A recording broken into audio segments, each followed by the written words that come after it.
ta sẽ có 2 phần. Phần 1 là tọa lạc tại địa chỉ 177 Phạm Văn Đồng.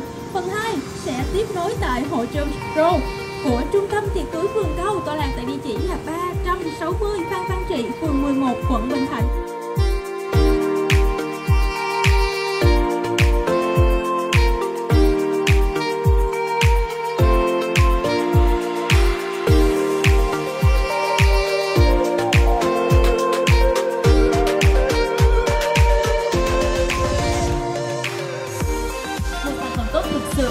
Là sản phẩm mang lại nhiều tầng giá trị cho xã hội.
All the fears I can score, so you see,